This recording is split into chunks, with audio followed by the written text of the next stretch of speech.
Dah.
Assalamualaikum warahmatullahi wabarakatuh.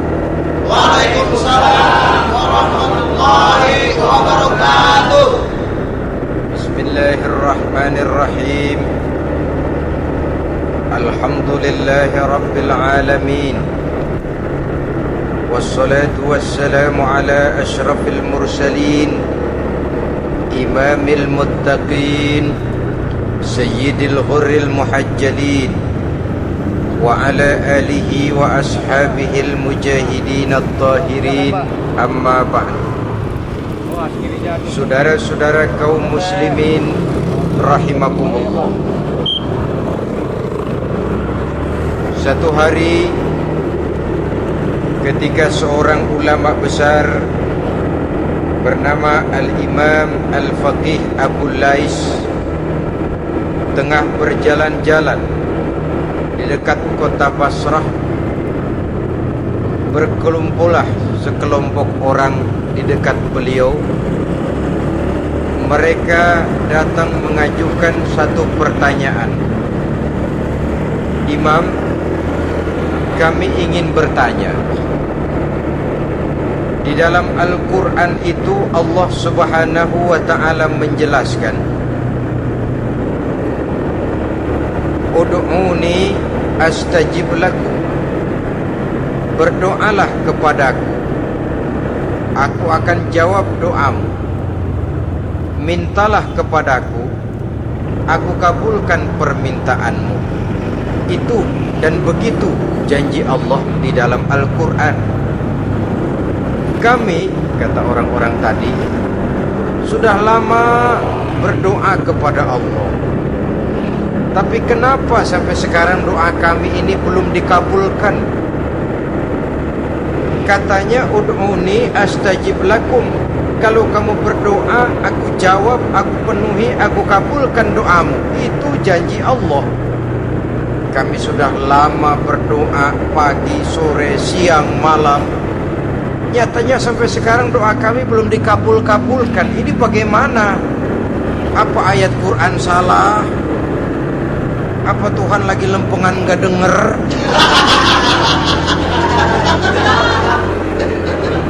Apa doa kami yang terbalik?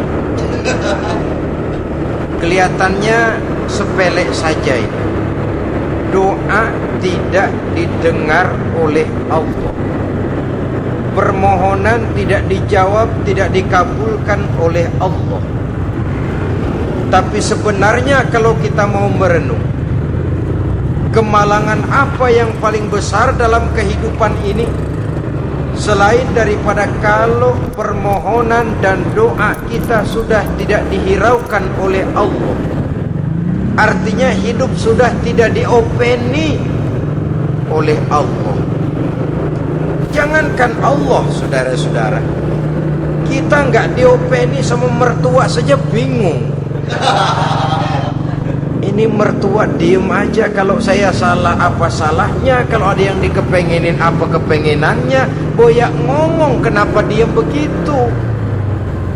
Ini tidak diopeni oleh Allah.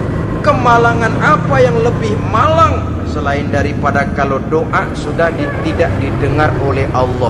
Itu sudah kemalangan yang paling malang, lebih malang dari kota Malang saya kira.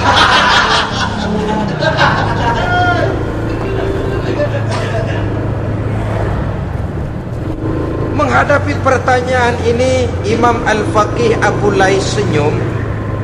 Lalu beliau berkata, tuan-tuan, tahu kenapa doa tuan-tuan tidak dijawab, permohonan tidak dikabulkan? Allah sudah tidak memperdulikan tuan-tuan ini. Kami tidak tahu, Imam, maka kami bertanya. Begini, hati tuan-tuan itu mati.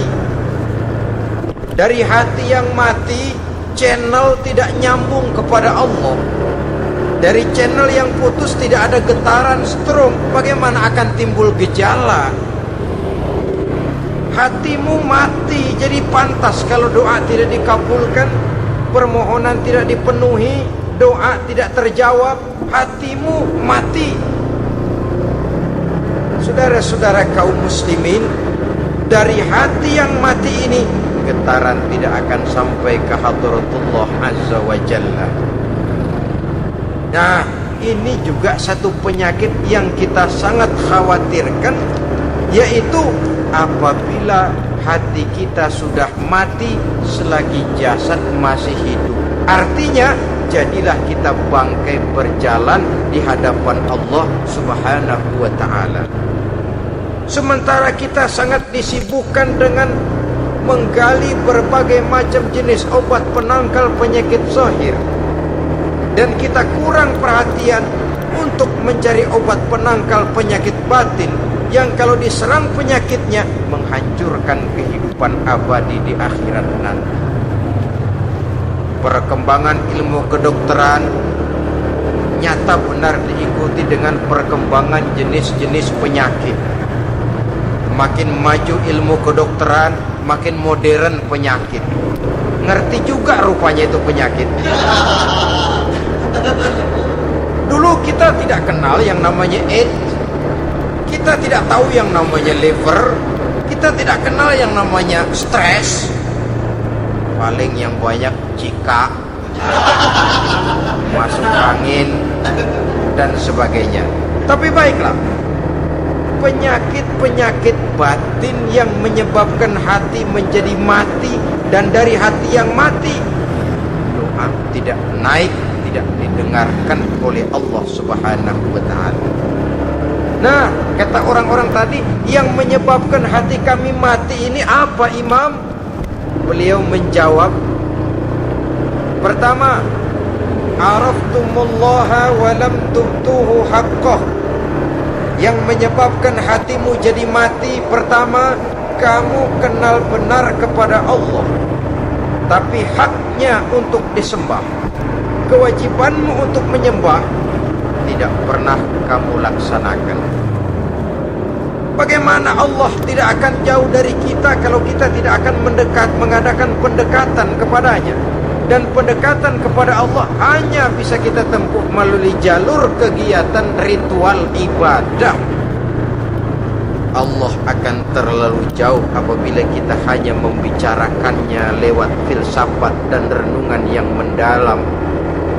Tapi Allah akan dekat dan terasa hadir dalam hidup apabila kita dekati Ia dengan pelaksanaan ibadah kepadanya. Kamu kenal Allah, tapi hakmu untuk menyembah, kewajibanmu untuk menyembah, haknya untuk disembah, tidak pernah kamu laksanakan. Kalau soal Allah, kita kenal bukan main. Bahkan tidak hanya kita mengajarkan kenal juga kepada anak-anak kita. Kalau ditanya siapa pencipta matahari, bulan dan bintang, Allah. Siapa pencipta lautan, gunung, hutan belantara dan sungai-sungai, Allah. Siapa pencipta bumi, matahari dan sebagainya, Allah. Sembahyang apa enggak? Bagaimana nanti?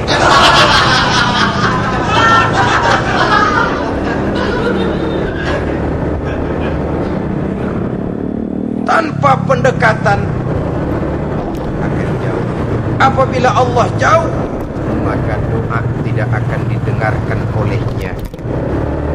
Oleh sebab itu, logika mengajarkan kepada kita, berpayahlah dulu. Wa man ladzatu illa ba'da ta'ab. Inna ma'al usri yusra. Di balik kesulitan menunggu kemudahan. Nikmat baru akan terasa, kelezatan hidup baru akan terasa setelah kita jerih payah banting tulang peras keringat. Rasanya memang lebih nikmat sepotong singkong hasil cucuran keringat sendiri ketimbang roti dijejelin orang. Ini berarti kita ingin mohon pertolongan kepada Allah, sementara dengan Allah sendiri kita jauh.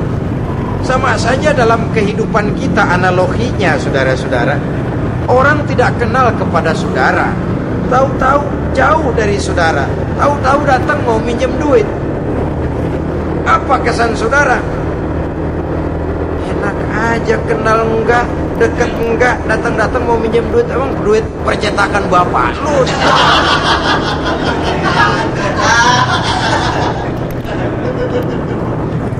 Sedangkan yang kita kenal, sedangkan yang kita bertemu tiap hari, sedangkan yang sering datang ke tempat kita, kalau satu saat dia pinjam duit, toh kita kadang-kadang masih mikir.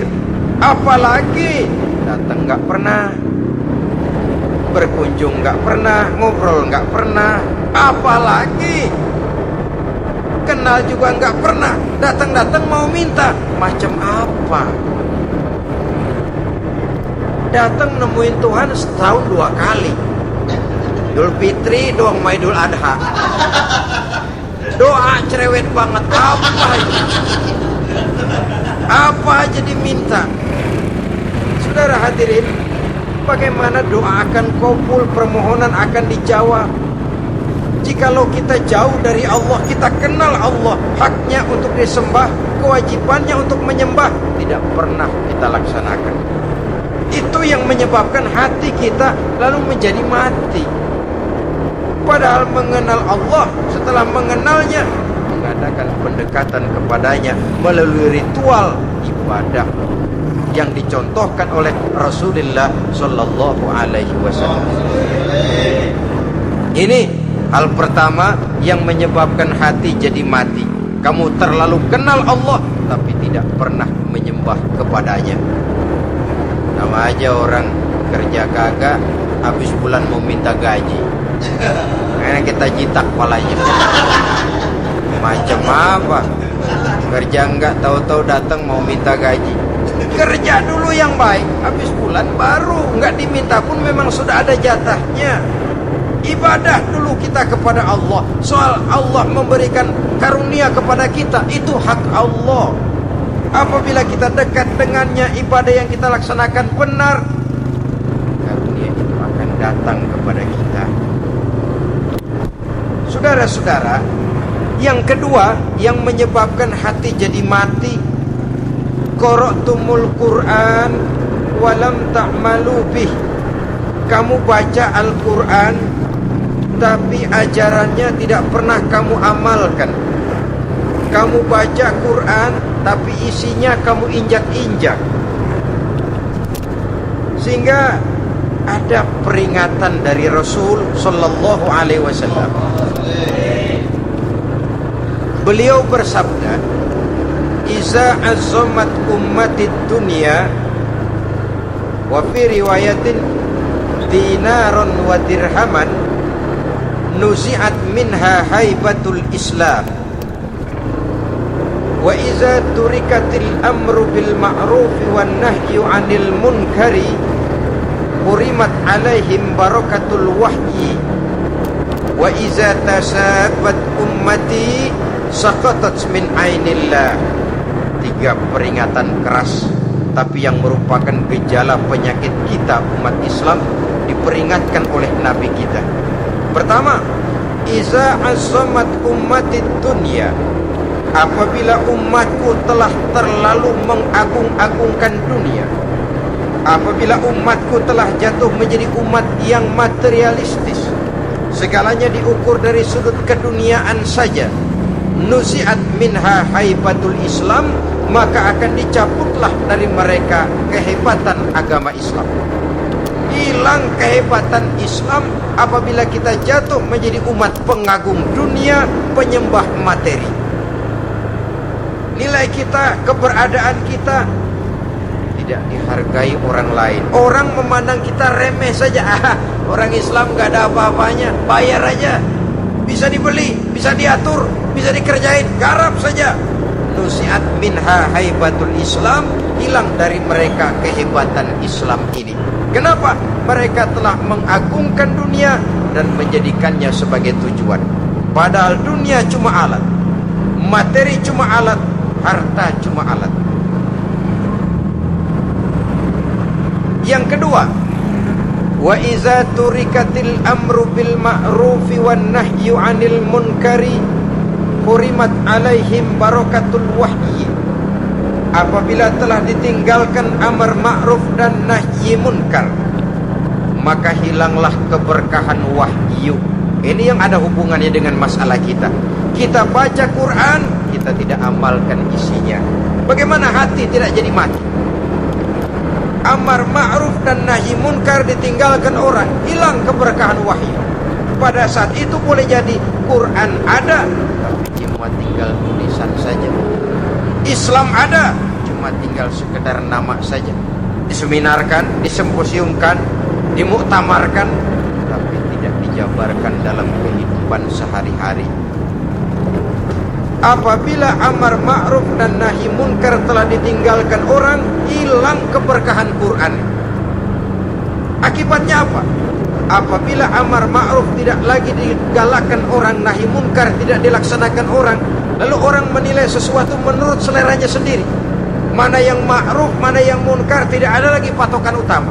Kalau baik kata otaknya, dia kerjakan. Tidak baik menurut otaknya, dia tinggalkan. Agamanya adalah otak, berhalanya adalah akal. Akhirnya umat kehilangan pedoman. Tidak lagi jelas mana batas yang ma'ruf, mana batas yang munkar. Dalam kondisi sedemikian, akhirnya akan terjadi penjungkiran nilai. Paling celaka nantinya, yang ma'ruf malah dianggap munkar, yang munkar malah menjadi ma'ruf. Peringatan ketiga dari Nabi, wa iza tasabat ummati saqatat min ainillah. Apabila umatku sudah saling berbantahan, apabila umatku sudah saling caci memaki, saqatat min ainillah, jatuhlah mereka dalam pandangan Allah Subhanahu wa taala. Hilang wibawa umat yang sudah saling mencaci maki, saling menjatuhkan, saling gasak, gesek, gosok. Justru agama menganjurkan kita ini saling asah, asih, asuh. Kadang yang kita praktekkan, kita ini saling gasak. Yang kedua, saling gesek. Yang ketiga, saling gosok. Gasak, gesek, gosok, kacau kita ini. Saling gasak, menjegal kawan seiring, menggunting dalam lipatan. Saling gosok, fitnah sana, fitnah sini. Saling gesek, sikut kiri, sikut kanan. Tidak peduli orang lain luka dan sebagainya. Yang penting dia bisa nangkring. Jatuh kita dalam pandangan Allah apabila umat sudah saling mencaci maki. Maka kita kembali kepada persoalan. Hal kedua yang menyebabkan hati jadi mati, qara'tumul Qur'an walam ta'malu bih. Kita baca Al-Quran, tapi ajarannya nyaris tidak kita amalkan di dalam kehidupan kita. Akibatnya hati lalu jadi mati. Itu yang kedua. Yang ketiga yang menyebabkan hati jadi mati dan doa tidak terjawab, idda'aitum annakum min ummati Muhammadin sallallahu alaihi wasallam wa lam ta'malu bi sunnatihi. Kamu mengaku, kamu memproklamirkan diri sebagai umatnya Nabi Muhammad, tapi sunnahnya tidak pernah kamu amalkan. Malahan perkembangan paling akhir, bukan saja tidak mau mengamalkan sunnah, malah mengingkari sunnah. Inna lillahi wa inna ilaihi raji'un. Oh, Nabi Muhammad itu manusia biasa seperti kita. Sebagai manusia dia bisa salah. Dan ternyata hadis banyak yang palsu. Yang otentik cuma Quran, selebihnya adalah sejarah. Tidak ada itu sunnah. Langsung saja kepada Quran. Oh, hadis itu bukan sumber hukum.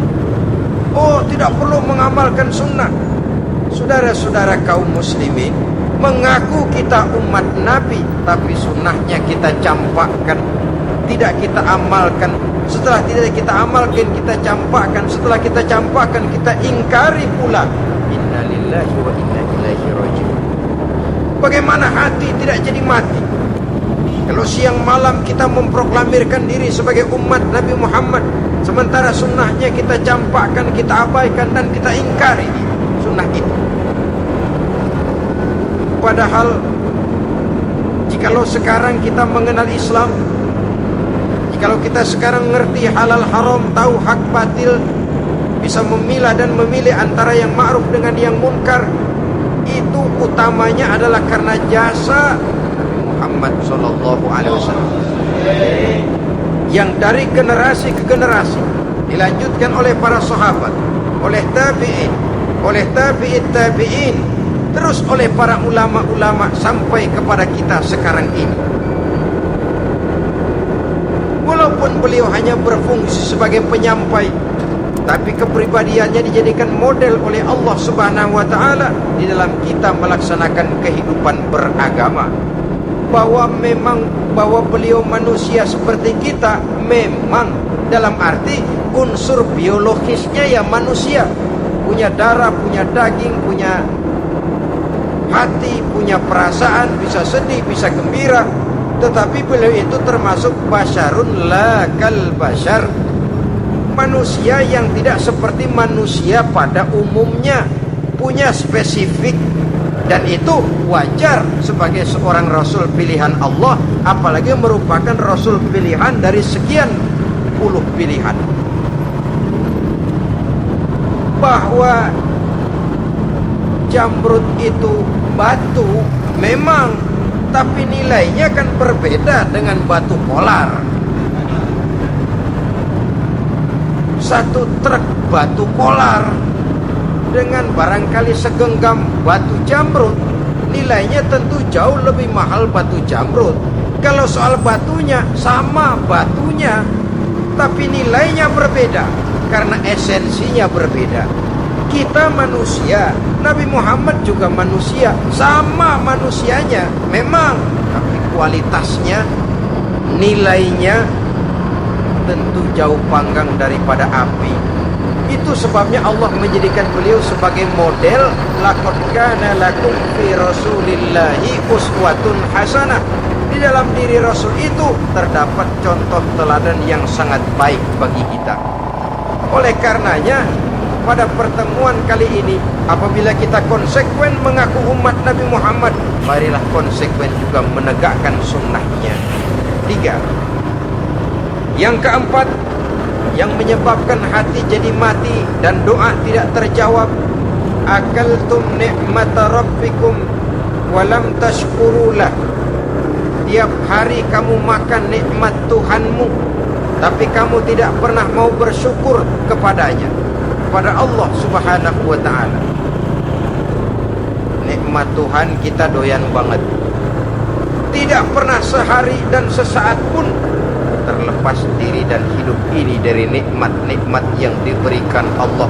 Sejak kita bangun tidur sampai tidur kembali, bahkan tidur itu sendiri, di pasar, di sawah, di kantor, dimanapun kita berada, gak pernah nikmat Allah berhenti. Hidup kita dalam alam diberikan segala fasilitas untuk menunjang kehidupan. Gak pernah Allah pasang pajak matahari, gak pernah Allah pasang pajak gas udara. Nikmat-nikmat yang banyak itu tiap hari kita kecap, tiap hari kita nikmati, tapi kita tidak pandai bersyukur. Padahal Allah memberikan peringatan keras dalam hadis qudsinya, man lam yashkur ala na'mai walam yasbir ala balai falyakhruj min tahti samai wal yatlub rabban siwaya. Siapa yang tidak mau bersyukur terhadap nikmat yang aku berikan kepadanya dan tidak mau bersabar terhadap ujian yang aku berikan kepadanya, silahkan keluar saja dari kolong langit ini dan cari Tuhan selain aku. Diusir oleh Allah. Kalau orang tidak mau bersyukur terhadap nikmat yang aku berikan dan tidak mau bersabar terhadap ujian yang aku timpakan, keluar dari kolong langitku, keluar, cari Tuhan selain aku.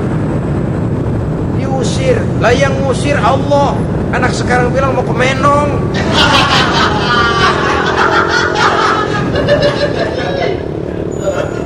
Kalau diusir kita dari Jakarta, masih bisa pindah ke Bandung. Diusir kita dari Bandung, bisa pindah ke Jogja, Solo. Diusir kita dari Indonesia, bisa pindah ke Singapura, Malaysia. Diusir dari kolong langit, mau cari langit mana lagi? Kalau kau tidak mau mensyukuri nikmat, tidak sabar terhadap ujian yang aku berikan kepadamu, keluar saja, keluar dari kolong langitku ini, cari Tuhan selain aku. Istilah kita mah Tuhan jengkel banget itu. Nikmatku, nikmat yang aku berikan kau makan, tapi kepadaku engkau tidak pernah mau bersyukur.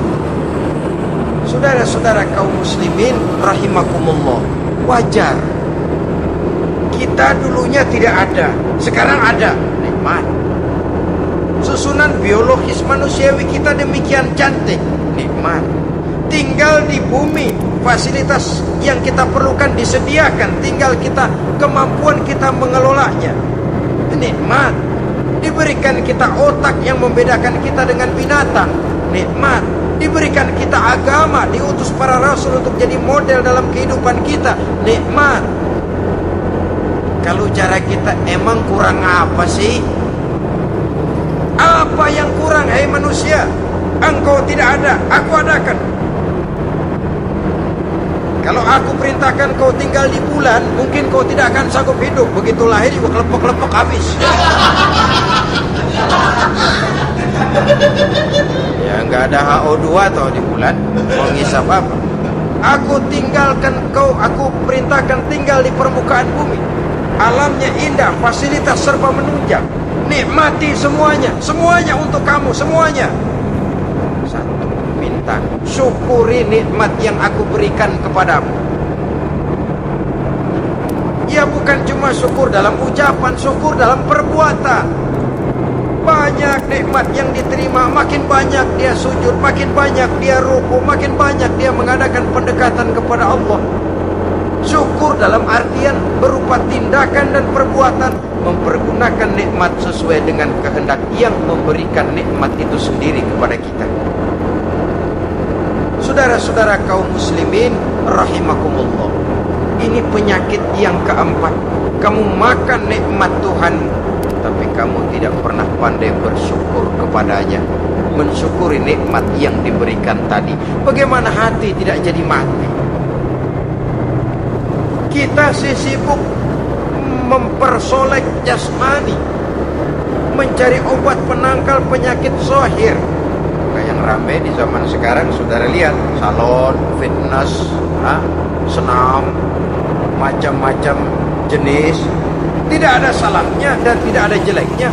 Tapi kalau itu sampai melupakan kita kepada memperindah batin, memperbaiki jiwa, artinya bukankah kita perlahan tapi mempersiapkan diri menjadi bangkai berjalan di hadapan Allah? Dengan operasi plastik, yang pesek jadi mancung, yang sipit jadi belok, kulit keriput jadi kencang, pipi terlalu cekung bisa diatur. Saudara-saudara, tapi kalau hati yang rusak, jiwa yang rusak, kemana lagi kita akan berobat kalau bukan kepada agama? Maka hati itu jadi mati apabila kita selalu memakan nikmat Allah dan tidak pandai mensyukuri nikmat itu. dari hati yang mati, tidak akan ada getarannya. Oleh sebab itu doa tidak terjawab. Selanjutnya, yang menyebabkan doa tak terjawab dari sebab matinya hati, qultum annal mauta haqqun wa lam tasta'iddu lahu. Kamu berkata, kamu yakin bahwa mati adalah sesuatu yang benar, tapi kamu tidak pernah punya persiapan untuk mati. Padahal menurut logika, orang yang akan bepergian jauh tentu dia harus mempunyai bekal yang cukup. Semakin jauh jarak perjalanan yang akan ditempuhnya, semakin banyak perbekalan yang harus dibawanya.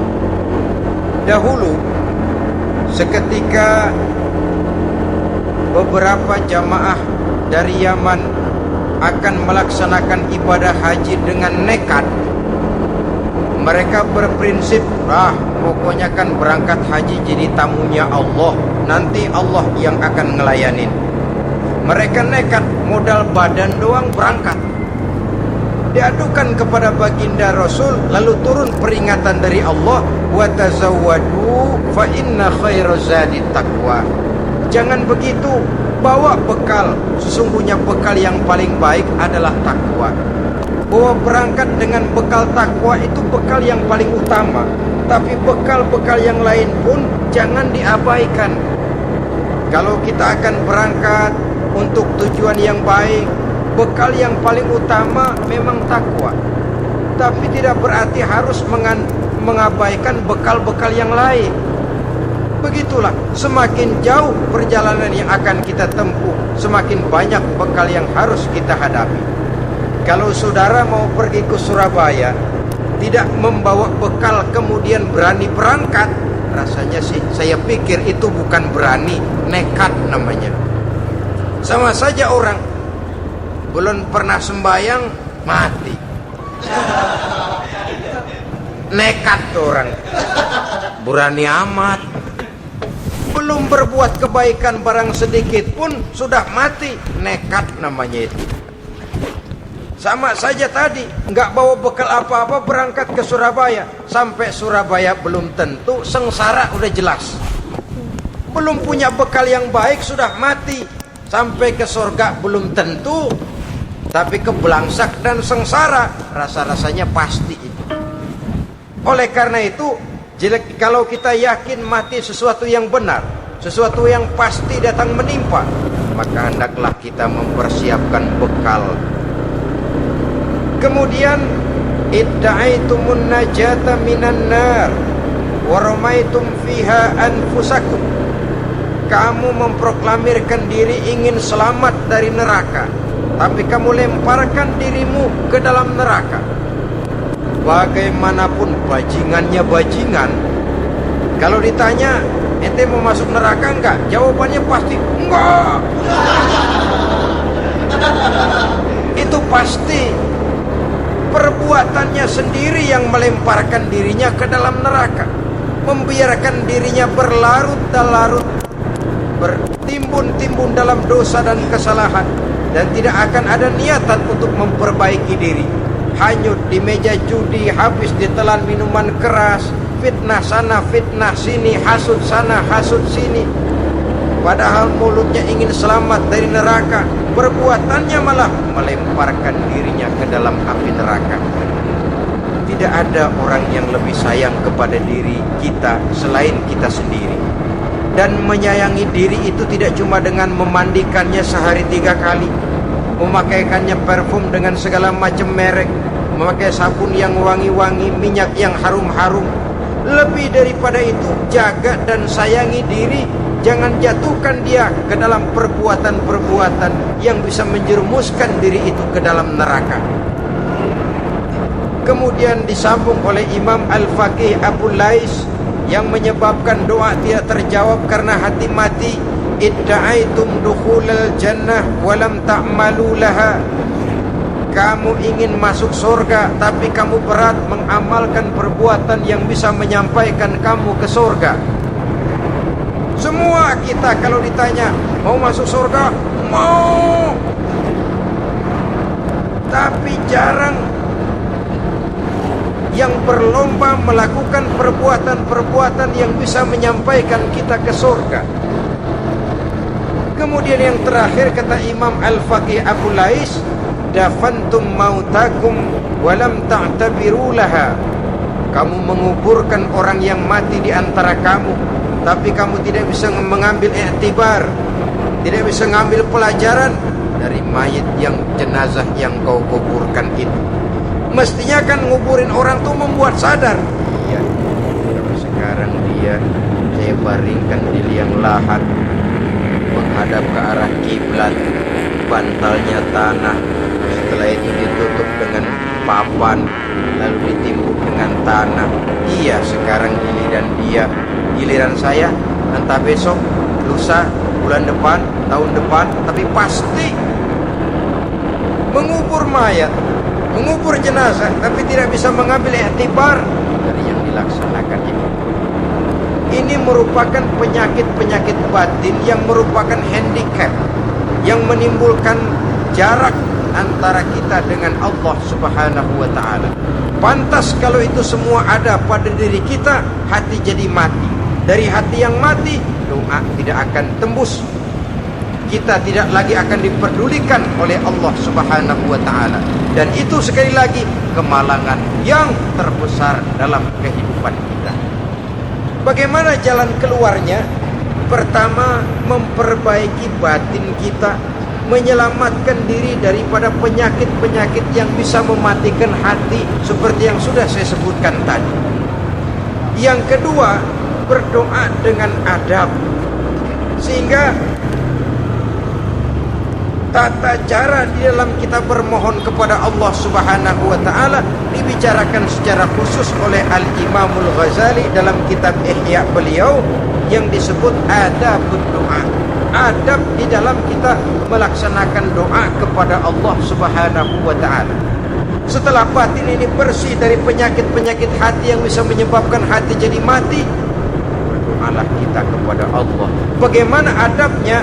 Kata Imamul Ghazali rahimahullah, yang pertama, hendaklah ia di dalam berdoa itu memilih waktu yang mulia. Minal awqatis syarifah, kata beliau, memilih waktu-waktu yang punya nilai mulia. Ramadan dalam satu tahun, Jumat dalam tiap minggu, sepertiga malam yang akhir pada setiap hari. Waktu-waktu yang punya nilai mulia. Walaupun misalnya saudara berdoa pada hari Kamis, tidak ada halangannya Allah mau kabulkan. Ini tidak berarti bahwa kalau sudah berdoa hari Jumat lalu hari Kamis tidak mau berdoa, tidak. Lebih memilih mengintai waktu-waktu yang punya nilai mulia. Lailatul Qadar sekali dalam setahun. Waktu-waktu yang punya nilai mulia. Logikanya begini, saudara-saudara. Kalau kita datang ke rumah seseorang, tujuan utama kita minjem duit, yang paling pertama kita perhitungkan tanggal berapa nih? Kan itu toh, tanggal berapa? Kalau tanggal 20 atuh minjem duit, orang lagi ngap-ngapan, boro-boro dia bisa minjemin, dia sendiri mungkin lagi pusing. Kita lebih dulu kita amatin tanggal berapa nih? Yang enak sore apa siang? Jam 2. Jam 2 dia baru pulang dari kantor, tapi giliran tidur. Kalau dia tidur dibangunin datang mau minjem duit, kagak dimaki-maki sudah kebagusan deh. Kan kita lihat waktunya, timingnya, kata orang sekarang. Tanggal berapa, sore apa malam, apalagi malam apa terang bulan. Itu semua sudah kita atur sedemikian rupa, memilih waktu. Yang kedua, kata Imamul Ghazali, memilih keadaan yang istimewa. Kalau tadi soal waktu, yang kedua soal keadaan. Ada situasi-situasi di di mana doa itu diijabah oleh Allah Subhanahu wa taala. Di antaranya kata Imam Abi Hurairah, inda zahfi sufuf fi sabilillah, pada waktu mengatur barisan perang membela agama, inda nuzulil ghais, ketika turun gerimis, di situ doa makbul.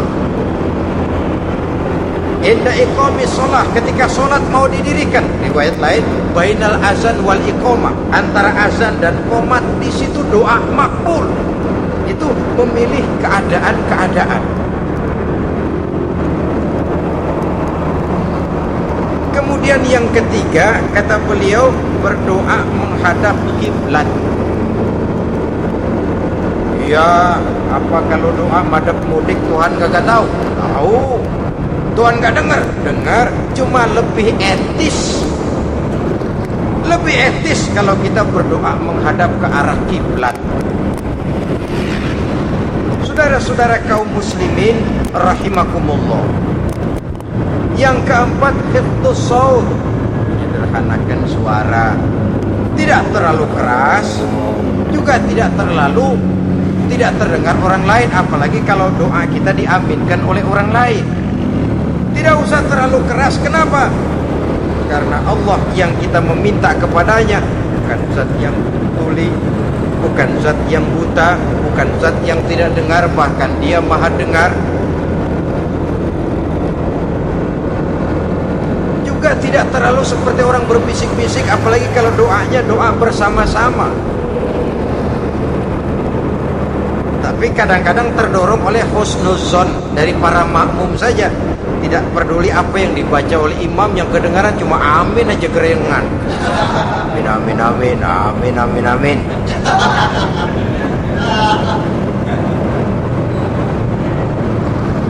Juga tidak terlalu keras, seperti orang berdoa, seperti orang pidato. Saudara-saudara kaum muslimin rahimakumullah. Yang kelima, alla yatakallafa saja' fid du'a. Dalam berdoa, kalau istilah kita, jangan nyelongcong. Sajak sujak ini menunjukkan sikap berani kepada Allah.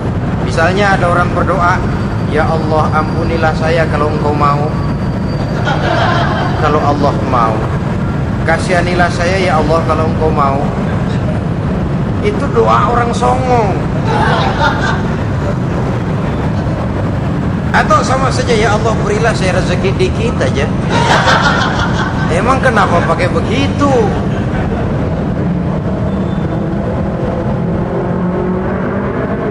Allah yatakallafa saja fi du'a. Yang keenam, kata Imamul Ghazali, at-tadarrub wal khusyuk. Dengan tadarrub dan khusyuk, dengan sikap tawadhu, benar-benar ya seperti kita lah kalau datang memang menghajatkan pertolongan dari seseorang, segala action kita atur supaya hajat kita itu kabul, kan begitu. Kadang-kadang istilah orang kalau perlu ngesor mah ngesor dah, yang penting permintaan dikabulkan, itu saja. Kita lihat sekarang ini ramai orang bicara soal film-film Parno.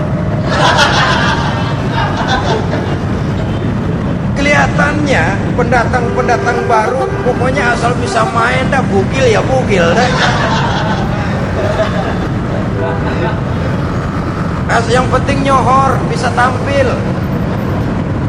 Walaupun dalinya semua sama, mula-mula cuma iseng. Adegan panas bagaimana? Kalau tuntutan skenario apa boleh buat? Apa boleh buat? Emang nggak bisa milih.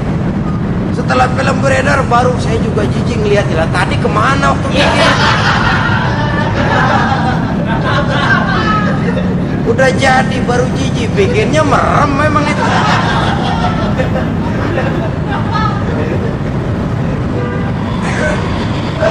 Tapi ada satu analogi, asal bisa main, asal bisa tampil di layar, apa saja jadi taruhan sudah. Pukil ya pukil dah, gak soal dah, pokoknya bisa main, tampil, nyohor, masuk koran. Udah seperti kata-kata orang Arab, kul ala zamzam fatu'raf. Kalau pengen terkenal, kencingin sumur Zamzam. Artinya apa? Bikin yang aneh-aneh, yang orang gak kerjain, kerjain, ntar ngetop. ngetop lempengan jeleknya. Sumur Zam-Zam dikencingin, kan nyohor itu. Sedunia orang kenal. Kenapa? Gila. Saudara-saudara kaum muslimin rahimakumullah, sangat kita sayangkan kalau lalu orang berlomba-lomba dengan cuma modal paha mulus, wajah cantik, dimauin apa saja mau, lalu bisa tampil. Akibatnya yang jadi korban adalah anak-anak kita, disuguhi tontonan-tontonan yang meracuni jiwa mereka. Walaupun akibatnya barangkali ya lain, seperti band orkes dengan film memang akibatnya tidak langsung ya. Kalau band orkes akibatnya langsung, dia bisa berantem di tempat lokasi. Film, orang nonton tahu dia di tempat itu, bukan di tempat itu dia praktek, pulang jadi pikiran dia. Tadi serem ya. Ntar kalau ada kesempatan kita praktek. Nah, kita ngancemnya itu yang gak enak. Tapi yang saya analogkan dengan persoalan kita, tingkah pola artis apapun dilakukan asal bisa main. Nah itu tuh, asal dapat kesempatan acting. Dalihnya ya tuntutan skenario lah, iseng lah, macem-macem lah. Tapi yang jelas satu target, saya harus dapat kesempatan main. Untuk sampai ke situ, cara apa saja harus saya tempuh. Tidak peduli harus menginjak-injak norma dan budaya bangsa yang luhur. Tidak peduli harus bertentangan dengan kaidah agama. Tidak peduli hasilnya meracuni umat masyarakat, terutama generasi muda. Yang penting kan ngetop. Saudara-saudara, baiklah ya, itu soal lain. Tapi soal kita ialah at-tadarru wal khusyuk. Bermohon kepada Allah dengan tadarru, khusyuk dan tawadu. Seperti kalau kita mau bermohon kepada seseorang, kita malah merendahkan diri. Pak, saya memang orang gak mampu, Pak. Kan saya udah selebar kampung, Pak. Anak udah 16 seperempat. Apa saja kita meratap, menghibah, mengeluh, merintih, ujungnya kan dapat dah. Apa kayak diomongin, pokoknya pulang bawa duit saja. Itu strategi manusiawi. Kalau ini kita adakan konteks ya kepada Allah, lebih lagi kita tadarru, khusyuk, tawadu. Doa dengan tawadu, sebab kita akan bermohon kepada yang serba maha. Ada ke arah kiblat, duduk bertafakur dengan khusyuk, tawadu. Jangan doa sembari tolak pinggang.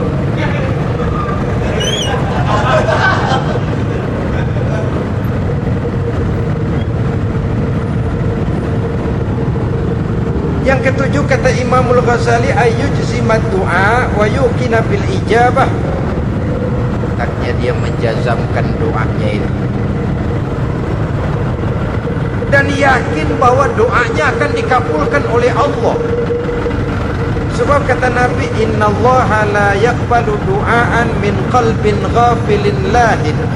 Allah subhanahu wa ta'ala tidak akan menerima doa dari hati yang lalai dan main-main. Doa ke orang ogah-ogahan.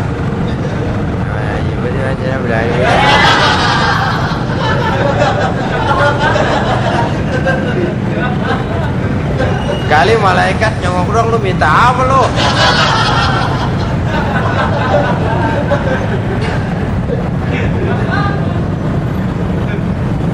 Seperti tadi itu, kita datang mau minjem duit sama orang, ngomongnya ogah-ogahan.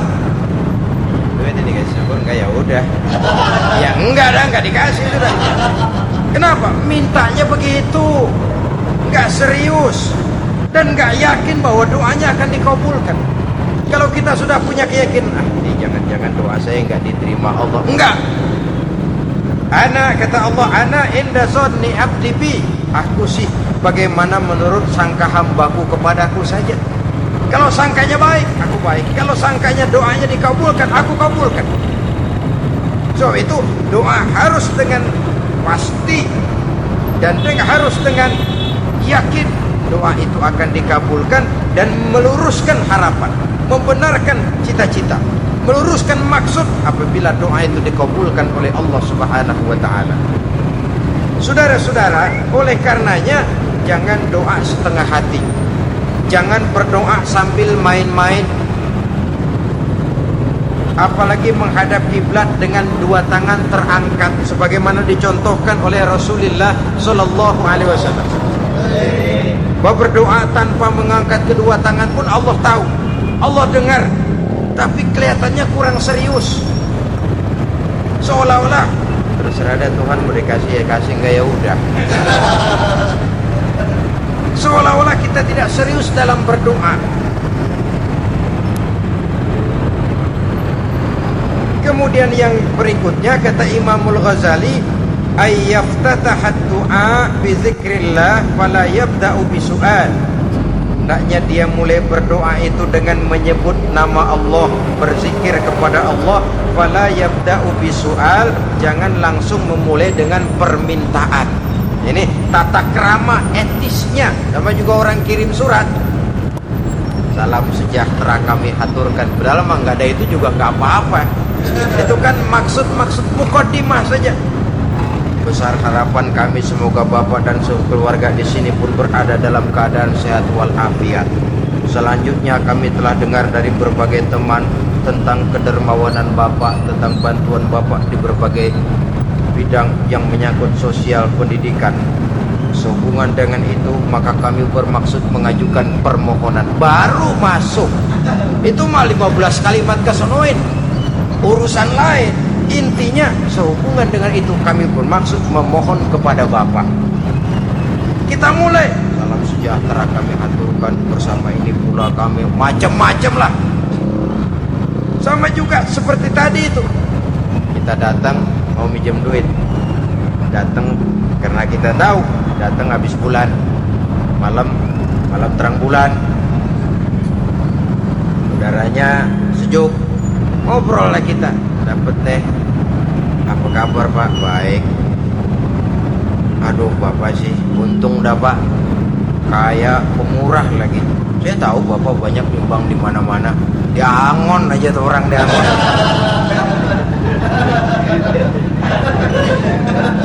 Kira-kira udah mau telap aja baru dikedat.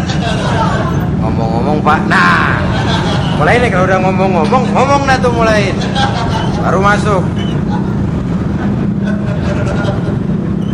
Jadi etisnya berdoa itu dimulai dengan zikrullah. Karena itu umumnya dimulai dengan alhamdulillahirabbil alamin. Kita puji dulu Allah. Alhamdulillahirabbil alamin hamdan yuwafi ni'amahu wa yukafi'u mazidah. Kita puji dulu Allah. Seperti orang tadi lah. Kita puji dulu kebaikannya. Walaupun pada akhirnya kita minjem duitnya. Sebenarnya Allah nggak perlu dipuji, dipuji atau tidak Allah tetap termulia. Ini etis manusia. Allah tidak berharap untuk dipuji oleh manusia. Allah tidak untung seluruh alam memujinya. Manusia mau memuji atau tidak itu urusan manusia sendiri. Allah tidak minta untuk dipuji. Allah juga tidak gila kepada pujian. Kalau kita memulai doa dengan pujian, etis kita kepada Allah Subhanahu wa taala di dalam kita bermohon kepadanya.